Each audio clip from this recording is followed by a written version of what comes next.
Association है, कर्मचारी association, उनके प्रतिनिधिगण, अन्य मुझे नहीं मालूम कौन कौन किन किन लोगों ने समर्थन दिया, किन किन लोगों के यहाँ पे प्रतिनिधिगण आए हैं, जो भी आए हैं, तथा मेरे यहाँ पे मीडिया बंधु और सबसे पहले सीआईडी वाले, क्योंकि मुझे सुबह से ना जाने कितने एसपी साहब के फोन आ गए। सीआईडी के जो एसपी साहब हैं कल रात से मुझे फोन कर रहे हैं, मैं तथा मेरे सभी सम्माननीय भाइयों तो बहन, सर्वप्रथम मैं आप सबका यहां आने पर स्वागत करता हूं तथा अभिनंदन करता हूं। समय का चक्कर देखो आप, आज से ठीक 9 महीने पहले इसी मंच पे, इसी ऐतिहासिक पेड़ के नीचे, बुधवार के ही दिन मैंने जितनी भी तारीफों के पुल,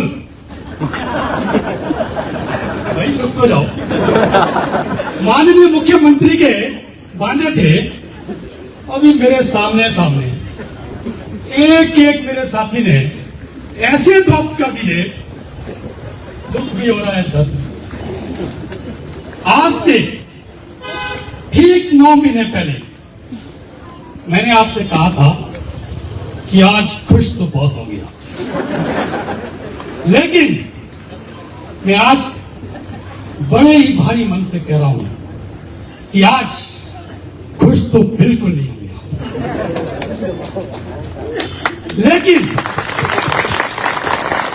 लेकिन भाइयों बहनों, मैं बहुत खुश हूं आज, क्योंकि मेरे सचिवालय के परिवार के लोग जो यहां काम करते हैं वो भी मेरे सामने हैं, जिन्होंने यहां पे काम किया है वो भी मेरे सामने है, और जो यहां काम करने वाले हैं उनका भी 9 महीने के बाद आज जन्म हुआ है, तो 82 लोग, लेकिन जन्म तो उनका सचिवालय हो गया है और इनको जन्म प्रमाण पत्र नहीं मिला है। तो जन्म प्रमाण पत्र जो है सीएमओ ने लगता अपने पास रखा है, अब वो डॉक्टरों को बुलाएगा, फिर पता नहीं कब देगा, लेकिन मैं इन 82 भाइयों से क्या कहना चाहता हूं कि आज नोट कर दीजिए, आपका सचिवालय में पदार्पण हो चुका है। सचिवालय के ये जो हाथ है ना, ये जो 5 उंगलियां हैं, पहली उंगली ऑफिसर एसोसिएशन, दूसरी उंगली पीए प्राइवेट एसोसिएशन, सबसे बड़ी उंगली सचिवालय सेवा कर्मचारी एसोसिएशन, अगली उंगली, चौथी उंगली ड्राइवर एसोसिएशन, 5वीं उंगली क्लास 4 एसोसिएशन। आज ये 5 उंगलियां इकट्ठी हो रही है, महासंघ बन चुका है। कहते हैं कि एक उंगली से आप ईंट को नहीं तोड़ सकते, ईंट क्या, आप एक उंगली से छोटी सी लकड़ी को नहीं तोड़ सकते हैं, लेकिन जब ये 5 उंगलियां इकट्ठी होती है ना, तो मुक्का बनता है, मुक्का, और मुक्का ईंट को क्या पूरी दीवार को तोड़ देता है।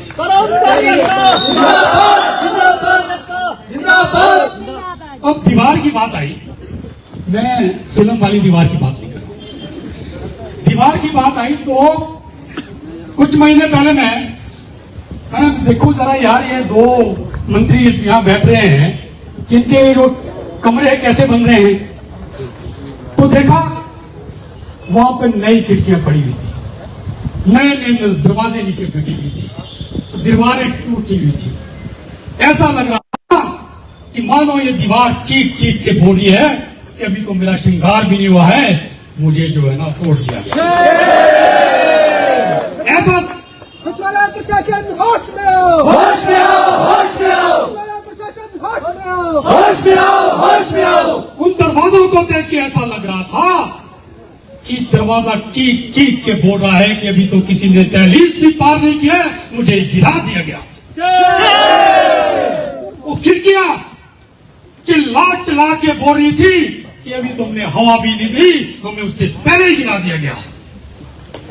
50 लाख की रेनोवेशन।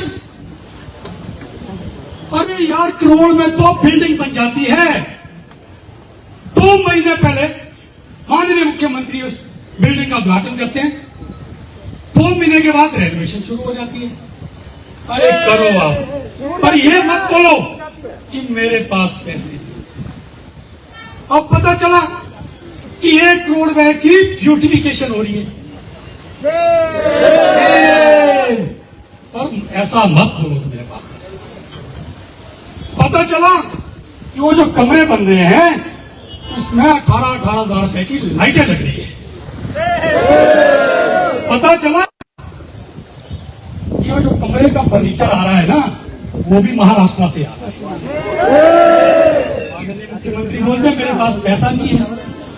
और मेरी समझ में नहीं आता है कि यार माननीय मंत्री महोदय, आप दो लोग यहाँ बैठे हैं, पहली बार आप मंत्री बने, यार आपको तो चाहिए था कि ये जो राजनीति का अखाड़ा है नीचे, जो राजनीति का इंस्टीट्यूशन है, आप वहां बैठते, कुछ सीखते। तुम्हारे पास तो मौका है। अरे यार, राजनीति करनी है ना, मुझे तो लगता है जब मैंने अपने कर्मचारी लाख बोला, ये मेरे पास आते मेरे को बोलता कि यार वहां राजनीति सीखो, अभी तुम तो अपने ऐशोराम में लग गए। ये लोग पैसा सोच रहे हैं कि 3 साल ही रहे हैं, ये तो 30 साल के लिए यहाँ रहने वाले हैं। और मैं भी 3 साल के बाद रिटायर होने वाला हूं। मेरे घर में ना, यहाँ पे क्वार्टर में पपड़ियां निकली है, तो भाई बोलती यार मुझे शर्मा जी करा दो, काहे के प्रधान आप। मैंने बोला यार क्या कराना है यार, फालतू में 10,000 रुपए खर्च करने, 3 साल के बाद तो घर जाना है। तो इससे लगता है मंत्री लोग तो मुझे लगता है 30 साल के लिए यहाँ रहने वाले हैं। सचिवालय ने दी ललकार, सचिवालय ने दी ललकार। फिर क्या हुआ, मैंने सारा ध्यान में माननीय मुख्यमंत्री के। फिर एक दिन मुख्यमंत्री यहाँ पे आहुति डालने आ गए, हमारा भंडारा था, तो माननीय मुख्यमंत्री के ध्यान में तो था, साहब चलो जरा देखते हैं कैसे कमरे बन रहे हैं। माननीय मुख्यमंत्री भी देखने लगे। फिर मुझे लगता है जब माननीय मुख्यमंत्री जी अपने कमरे में गए होंगे ना, फिर वो अपने कमरे को देखते रहे होंगे कि यार मेरा कमरा तो ऐसा है, उनका कमरा तो वैसा बन रहा है। उन्होंने भी बोला कि मेरे लिए भी कमरा बनाया जाए, मेरे लिए भी ऑफिस बनाया जाए। और पता चला कि 19 करोड़ 72 लाख 19,000 की एडमिनिस्ट्रेटिव अप्रूवल हो चुकी है मुख्यमंत्री कार्यालय के लिए। फिर मुख्यमंत्री बोलते मेरे पास तो पैसा नहीं है। अब बारी आती है एमएलओ की, वो भी पीछे क्यों है भाई। हाँ, एमएलए से ऊपर अभी विधानसभा स्पीकर साहब की। पता चला मीडिया वाले लोग इतने प्यार से, बहुत बढ़िया। पता चला कि स्पीकर साहब का जो बंगला बन रहा है वहां पे 2 करोड़ खर्च तो हो चुके हैं, अभी आगे पता नहीं कितने खर्च होने हैं। अब एमएलए लोग भी पीछे क्यों रहते भाई, वो भी अपनी जगह ठीक है। मेट्रोपोल बड़ी ऐतिहासिक बिल्डिंग है भाई, आप सब जानते हैं। अब पता चला मेट्रोपोल को उखाड़ के वहां पे एमएलओ के लिए और उनके सर्वेंट के लिए बिल्डिंग बनाई जा रही है, और उसके लिए 100 करोड़ रुपए का प्रावधान है। माननीय मुख्यमंत्री बोलते पैसा नहीं है। अब ये अधिकारी लोग ऊपर देखो, आप बड़े प्यार से सुन रहे होंगे। आ गया संजीव कुमार, मुझे फोन आया, सच सुबह ही फोन आ गया बहुत बड़े किसी का। देखना संजीव ज्यादा ना चमड़ी नहीं देना मारी, बता दिया क्या थी। तो मैंने बोला सर मैं काम देखता हूँ। मैंने तो प्रेस कॉन्फ्रेंस जो मेरे से लोग पूछते मैं तो वो बताता हूँ। अधिकारी लोग, इनके कमरे में जाओ आप, बाहर पट्टी लगी होती है 3 बजे के बाद मिले, देखी होगी आपने। अब जब 3 बजे के बाद कोई इनके पास जाता है तो पहले तो ये बैठने को नहीं बोलते हैं। जब कहीं बैठने को बोल ही दिया तो ये चाय नहीं पिलाते हैं। लेकिन आदर और सत्कार के लिए 5,000 भत्ता मिलता है, 4,000 रुपया भत्ता मिलता है। अरे भाई जब तुम बैठने के लिए नहीं बोलते तो काहे का आदर सत्कार का भत्ता तुम्हारे को। और जो ये चाय कहीं गलती से पिला भी देते हैं ना, देखो मुझे तो पिला देते थे। और मिल गया ना, मैं परसों और सोमवार को मेरे को मुख्यमंत्री ने बुलाया तो बिठाया, मुख्यमंत्री को चाय लाओ, कहते बिस्किट लाओ। मैं बिस्किट मैं नहीं खाता। बोले क्यों? मैं नमकीन बिस्किट लाया, नमक डाल दो ना, वरना मैंने क्यों ये जो चाय भी पिलाते हैं अधिकारी, वो भी कैंटीन की मुफ्त की चाय पिलाते हैं, और 1 करोड़ की मुफ्त की चाय यहाँ बनती है, 1 करोड़ रुपए की एक साल में, 1 करोड़ की। तो यार फिर बोलते हैं मुख्यमंत्री पैसा नहीं है। फिजूल खर्चे बंद करो, बंद करो, बंद करो, फिजूल खर्चे बंद करो, बंद करो, बंद करो। अब मैं एक बात बताता हूँ, एक बात की बात है, 2013 की बात है। राणा वीरभद्र सिंह मुख्यमंत्री थे, मैं एसोसिएशन में सीनियर वाइस प्रेसिडेंट था।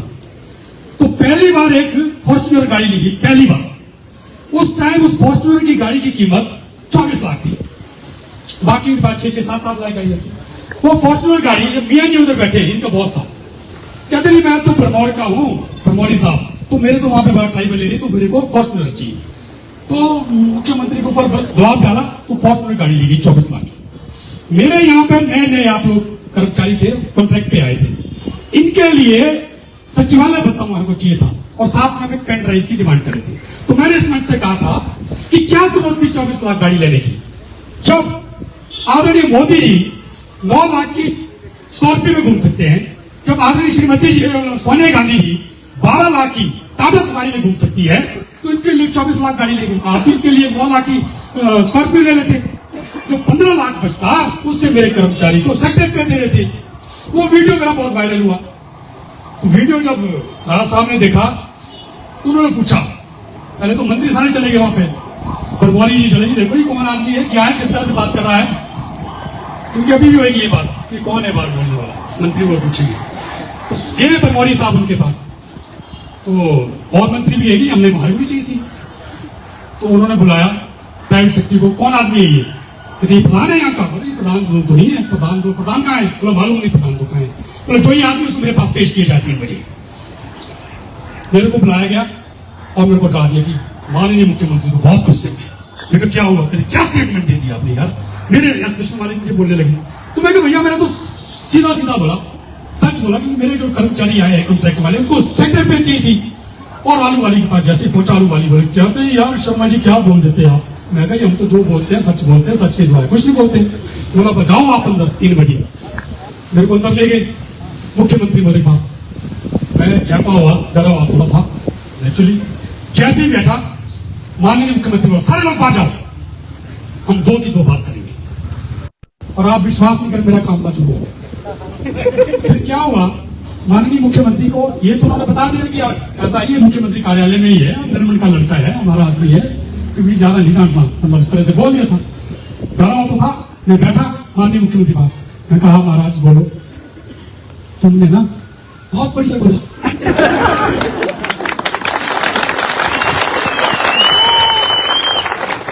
मैंने बोला क्या सर, ये और मंत्री है ना, ये भी बोल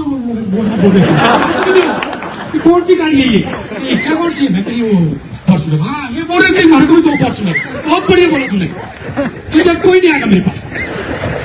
तो मतलब ये सोचती उनकी। आज अधिकारी देखो,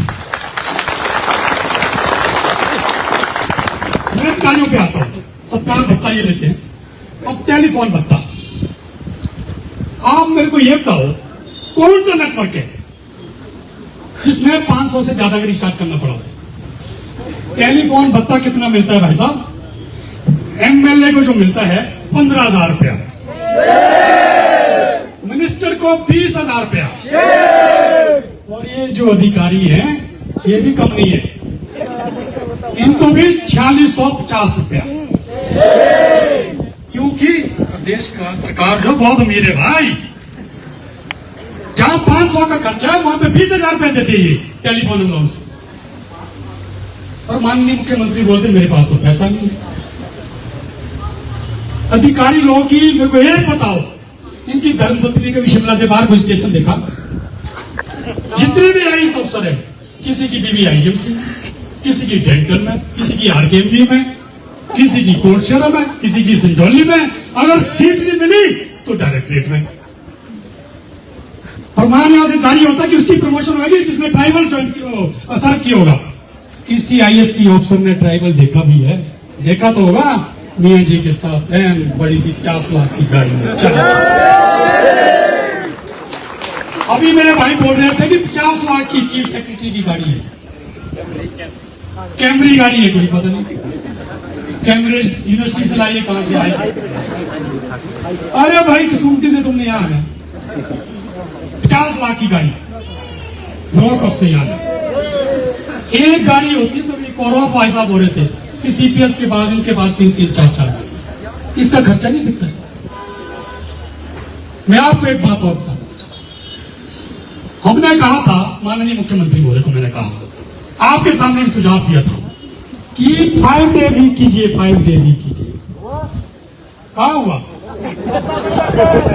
कितना फायदा था, ये जो गाड़ियां है ना करोड़ों रुपए का खर्चा बचना था। माननीय मुख्यमंत्री बोलते कि मैं 6 महीने के बाद दिए दूंगा। अरे 6 महीने के बाद दिए देंगे आप, कहते 6 महीने में मेरी अर्थव्यवस्था ठीक हो जाएगी। वो कैसे अर्थव्यवस्था ठीक हो जाएगी? मैं कहा माननीय मुख्यमंत्री महोदय जो आप बोलते हैं वो करना भी चाहिए, और मैं आज आपको सुझाव देता हूं, अगर आपको 6 महीने में व्यवस्था ठीक करनी है तो पहला काम 5 डे वीक कीजिए। दूसरा काम, ये जो बड़ी बड़ी गाड़ियां है ना यहाँ पे 50-50 लाख की गाड़ियां, इनको ऑक्शन कीजिए, और जितने भी आईएएस अफसर हैं इनके लिए वॉल्वो लगाइए, और वैसे भी आप वॉल्वो ले रहे हैं। मैं ये भी कह रहा हूं कि वॉल्वो नहीं हो सकता है, कर्नाटका में आप जाइए, वहां पे आईएएस अफसर वॉल्वो में आते हैं। क्यों? उससे जान में भी निजात मिलती है और पैसा भी बचता है। नंबर 3, ये जो टेलीफोन बिल है ना 5,000, 20,000, 15,000, सिर्फ 500 रुपए दीजिए, सबको दीजिए, वहां से पैसा बचेगा। ये जो सरकार भत्ता है ना, अरे भैया ये तो सरकार भत्ता 5,000 लेते हैं, ये जो माननीय है ना इनका जो सरकार भत्ता है वो 95,000 रुपया है। अरे आपने किसी मंत्री को देखा हम उसका सत्कार करते हैं, आपको पिटाएगा 95,000 रुपए का, इसको बंद कीजिए। उसके बाद ये जो इन्होंने प्रथा चलाई है ना कि जी 35 एडिशनल एडवोकेट जनरल हुए करते थे आज तक, आज इन्होंने 90 लगा रखे हैं। उसके ऊपर देखो जो सरकारी केस है, कभी आपने देखा सरकार जीती? देखा? अरे जब सरकार जीतती नहीं है तो क्यों ये फौज खड़ी की है? इसके लिए भी। उसके बाद इसके ऊपर इन्होंने प्राइवेट से वकील हायर किए हैं, इनको पता है इनके से तो जीतना है नहीं, ये तो मेरी याद होती है। तो जो वकील हायर कर रहे हैं उनको एक एक पेशी के 5-5 लाख ले रहे हैं, करोड़ों रुपया खर्च हो रहा है। इसको आर्थिक व्यवस्था अपने आप ठीक आ जाएगी और 6 महीने में हमारे को ये भी दे देंगे। और साथियों, क्या समय की कोई पाबंदी नहीं है, किसी भी आदमी, किसी भी कर्मचारी के गेस्ट कोई भी अगर एक्शन लेगा, अधिकारी लेगा, सबसे पहले उसको मेरे से लिखना होगा, कोई एक्शन नहीं होगा आपके ऊपर। अरे भैया अभी तो 2 घंटे की बात है, ये जो लड़ाई है ना बड़ी लंबी चलने वाली है। मैं तो अपनी बीवी को बोल के आया हूं कि मैं जिस दिन मैं घर नहीं आऊंगा तो समझ लेना छोटा शिमला की कोठरी नंबर 2 में, मगर मैं तो ये भी बोल के आया हूं कि मैं तू चिंता मत कर, मुझे ज्यादा डंडे पड़ने वाले नहीं है क्योंकि पुलिस मेरे साथ अभी ताली अंगड़ाई है, आगे बड़ी लड़ाई है, अभी ताली अंगड़ाई है, आगे बड़ी लड़ाई है। तो साथियों आप लड़ाई के लिए तैयार हैं, आप लड़ाई के लिए तैयार रहिए। मुझे पूरे प्रदेश से कर्मचारियों के फोन आए संजय को, कर्मचारी क्या, मिनिस्टर क्या, एमएलए क्या, पुलिस वाले क्या, लेकिन मुझे फोन बंद करना पड़ा। कर्मचारी बोल रहे हैं कि संजीव शर्मा जी कोई तो सचिवालय वाले हैं जिन्होंने कहा हमारी मांग को उठाया है। संजीव शर्मा आगे बढ़ो, हम तुम्हारे साथ हैं, संजीव शर्मा आगे बढ़ो, हम तुम्हारे साथ हैं। तो मैंने उन्हें कहा भाइयों आप लोगों को शिमला आने की जरूरत नहीं, कहाँ आप धर्मशाला से आओगे, कहाँ आप किन्नौर से आओगे, कहाँ आप लाहौल स्पीति से आओगे। अगर मैं कहूँ ना, अगर माननीय मुख्यमंत्री के पिताजी जिंदा होते तो वो भी मेरे को फोन करते और कहते कि संजीव शर्मा जी मैं भी आपके साथ हूं। और इसके साथ साथ माननीय मुख्यमंत्री जी के पिताजी मुख्यमंत्री को बोलते कि बेटा जब पेरियर मिला था ना तब ये घर बना था, जब डीएरियर मिलता था ना तब तेरी फीस जमा होती थी। वो इनको भी डांटते थे और आज वो है नहीं हमारे साथ। मतलब कर्मचारियों में इतना रोष है, मैंने तो तो सोचा भी नहीं था कि ये सब होने वाला है। मैंने तो वैसे ही दे दी थी स्टेटमेंट कि भाई हम ऐसा करेंगे। जब फोन आ रहे हैं तो मेरा जोश डबल हो गया है। और मेरी आप लोगों से एक विनती है, एक प्रार्थना है कि आप लोगों को साथ देना पड़ेगा।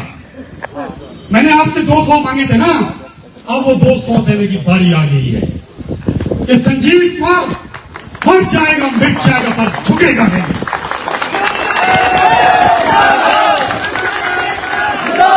संजीव शर्मा आगे बढ़ो, हम तुम्हारे साथ हैं। संजीव शर्मा आगे बढ़ो। हम तुम्हारे साथ हैं। मैं आपको बता देना चाहता हूं, जब 86 के स्केल मिले थे तो क्लर्क का जो स्केल था वो 9,500 का था, 9,500 1800।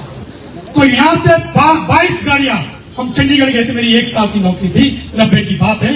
तो मैंने वहां जो मेरे हॉर्टिकल्चर डिपार्टमेंट में था, तो 90 में 1 साल की नौकरी मैंने वहां की कर्मचारी के लिए लाठी खाई है। और यहां तो मेरे को 25 साल हो गए हैं। ये सचिवालय तो मेरा घर है और आप मेरे परिवार के सदस्य हैं। अगर उनके लिए मैं लाठी खा सकता हूं तो तुम्हारे लिए मैं गोली भी खा सकता हूं। मगर आपको साथ देना पड़ेगा, आपको साथ देना पड़ेगा। तो मुझसे कहने लगे मेरे मीडिया भाई कि भी आपकी आगे की रणनीति क्या है। तो मैं कहा भैया ये तो ट्रेलर है, ट्रेलर, पिक्चर तो भी बाकी है। और वो पिक्चर शुरू होगी 10 तारीख के बाद, क्योंकि हम नहीं चाहते सेशन में आम आदमी की जो उनकी जरूरत होती है, उनकी डिमांड्स होती है, उनके जो मुद्दे होते हैं, वो सेशन में उठाए जाते हैं। हम नहीं चाहते हैं कि आम आदमी को कोई फर्क पड़े, सेशन चलना चाहिए। तो हमने ये सोच रखा है, अगर हमारे को कल तक सरकार नहीं बुलाती है तो परसों फिर किसी ऐतिहासिक पेड़ के नीचे हम मिलेंगे। उसके बाद 10 तारीख को जैसे सेशन खत्म होता है, 10 तारीख को पहला जनरल हाउस होगा। उसके बाद हम मास कैजुअल लीव करेंगे। मास कैजुअल लीव करें। मैं आपको बता देना चाहता हूं, माननीय मुख्यमंत्री मुझे सोमवार को बुलाया, कह रहे संजीव शर्मा को बुलाओ, उसको बोलो अकेले आना। तो मैं भी चला गया, तो पता चला अंदर मंत्री लोग थे, चीफ सेक्रेटरी थे। तो मैंने भी माननीय मुख्यमंत्री को अंदर मैसेज भेजा, माननीय मुख्यमंत्री को बोला कि वो भी अकेले मिले, मैं उन्होंने साथ में। जैसे मैं माननीय मुख्यमंत्री के पास गया, आए हैं संजीव जी, कहते क्या नाराजगी हो गई, आप नाराज क्यों हैं? तो मैंने भी बोला, मैं कहा साहब नाराज अपनों से हो जाता है, गैरों से तो है ना। तो बोला यार आपने हमें अपना कहा समझा। मैं कहा जी समझा तो आपने नहीं था। मैं कहा आप मेरे से क्या गलती होती है? मैं कहा मेरा ये जो मोबाइल है इसके कवर में भी आपका फोटो है, डीपी में भी आपका फोटो है, घर में भी आपका फोटो है, अगर सीना चीर के देखोगे ना उसमें भी आपका फोटो होगा। तो फिर ऐसी नौबत क्यों आ गई? मैं कहा साहब कितनी बार मैंने आपको विनती की, मैंने पहले कहा कि बीच एक परिवार में 3 बेटियां होती है, शादी करानी है ना, तब भी मैंने डीए मांगा।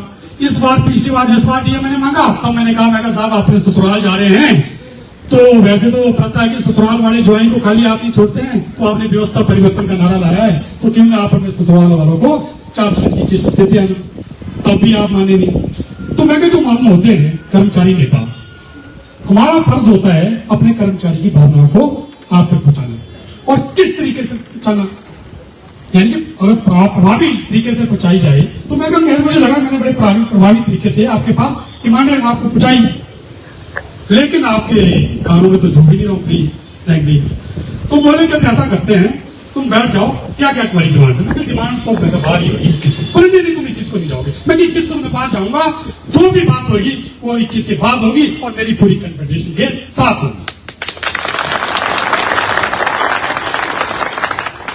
तो अब साथियों ये लड़ाई हमने जंग छेड़ दी है, बंदूक मेरी होगी, बारूद आपका होगा। आप 1 कदम चलोगे, मैं 4 कदम चलूंगा। मैंने ये ठान लिया है, जो भी हो जाए पंजाब। देखो मेरा क्या भैया, मेरे घर में कोई नौकरी वाला नहीं है, मेरे को क्या फायदा होना है? 3,000 रुपए का फायदा होना है डीए की किस्त में। लेकिन उसके बदले मेरे सरकार से रिश्ते खराब हो रहे हैं, मेरे मंत्रियों से रिश्ते खराब हो रहे हैं, मुख्यमंत्री से हो रहे हैं, एमएलओ से रिश्ते खराब कर दिए मैंने। किसके लिए? 3,000 रुपए के पीछे नहीं। भले ये रिश्ते जो खराब हो ना हो, मैं सच की लड़ाई लड़ रहा हूं। मैं आपको बता देना चाहता हूं, मैं एनजीओ में था, जब एरियर मिलता था ना, पे एरियर, तो लोग जो है पहले ही सोच के रखते थे कि भाई 2 लाख रुपया मिलने वाला है, हम प्लॉट लेंगे। कोई बोलता था कि हम मकान बनाएंगे, कोई बोलता मैं बच्चों की शादी करूंगा।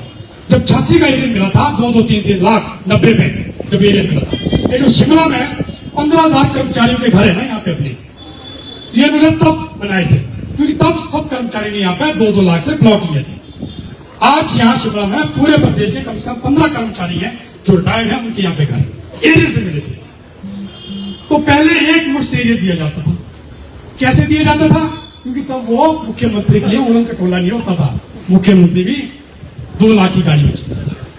उसके बाद 96 का स्केल आया, उसमें 2 किस्तों में दिया गया।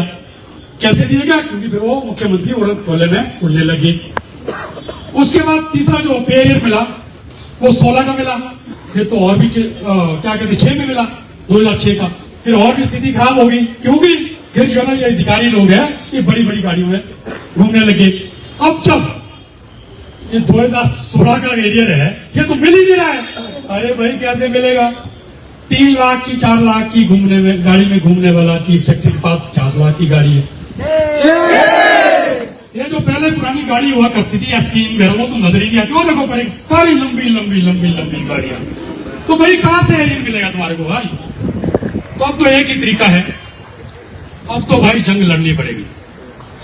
अरे अगर माननीय मुख्यमंत्री बोलते ना कि मेरे पास पैसों की कमी है, अरे आप 6 महीने बोलते कि 6 महीने के बाद मैं दिए दूंगा, हम बोलते आप 1 साल के बाद दिए देते, पर अपने खर्चे तो कम कर देते, फालतू के खर्चे इन्होंने जैसे आपके पास बनाए।